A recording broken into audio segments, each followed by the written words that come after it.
నా యందు మీరును మీ యందు నా మాటలను నిలిచి ఉండిన ఎడల మీకు ఏది ఇష్టమో అడుగుడి, అది మీకు అనుగ్రహింపబడును. దేవుడు మనం ఫలించాలంటే ఒక పద్ధతి చెప్పాడు. మనం యేసుక్రీస్తు ప్రభులో ఉండాలి. మనలోనేమో ఆయన మాటలు ఉండాలి. యేసయ్య మాటలు మనలో ఉండాలి. మనము యేసయ్యలో ఉండాలి. ప్రతిదాన్ని ఉల్టా చేసి పడేస్తుంది సైతాన్. ప్రతిదాన్ని ఉల్టా. మనలోనేమో యేసు ప్రభువుని ఉంచుకుంటాం.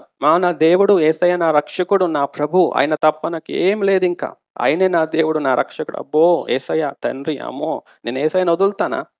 నా ప్రాణం పోయినా యేసు ప్రభువుని వదలను. నా దేవుడు అంటారు. మరి ఆయన మాటలు ఉండవు. మన మాటలేమో ఆయనలో పెడతాం.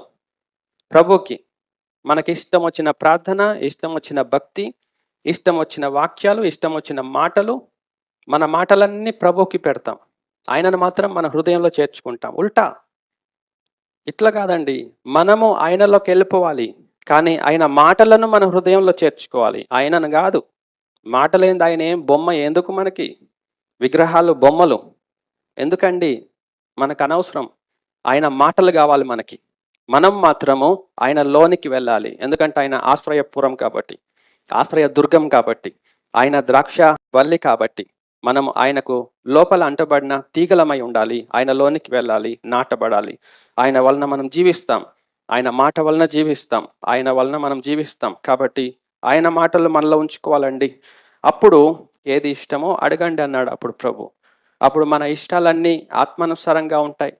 శరీరానుసారంగా ఇష్టాలు మనకేముండవు. భౌతికమైన, ఆర్థికమైన స్థితిగతుల గురించి ప్రార్థన చేయం. ఆత్మీయ స్థితి గురించి మనం పట్టుదలతో ప్రార్థన చేస్తాం, మెలకువ కలిగి ఉంటాం, అడుగుతాం దేవుణ్ణి. వీటి గురించి సెకండరీ, సింపుల్గా ప్రార్థన చేస్తాం అంతే.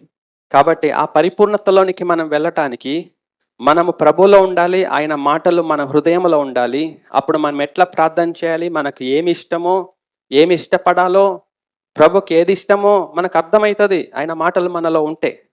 అలాగ ఉండాలని ప్రభు కోరుతా ఉన్నాడు, ఆశిస్తున్నాడు. అలాగా దేవుని భక్తులు ఉన్నారు, ఆదిమ సంఘము అందరూ ప్రభువులో ఉన్నారు. వారు ఫలించారు. వారు బహుగా ఫలించుట వలన తండ్రి మహిమపరచబడ్డాడు. ఇందువలన మీరు నా శిష్యులగుదురు. దేవుని యొక్క మహిమను మనము కోరుకోవాలండి. ఈ లోకంలో మనుషుల యొక్క మహిమలు కోరుకోకూడదు. ప్రభునందు మనము ఆయన మహిమను కోరుకోవాలి. దేవుని మహిమ చాలా ప్రత్యేకమైనది. పరలోక సంబంధమైన మహిమ అది దేవునిది. అంటే దేవునికి మనం అప్పగించుకోవటం. అందులో ఏమి లోకంలో ఉన్నవి ఉండవు.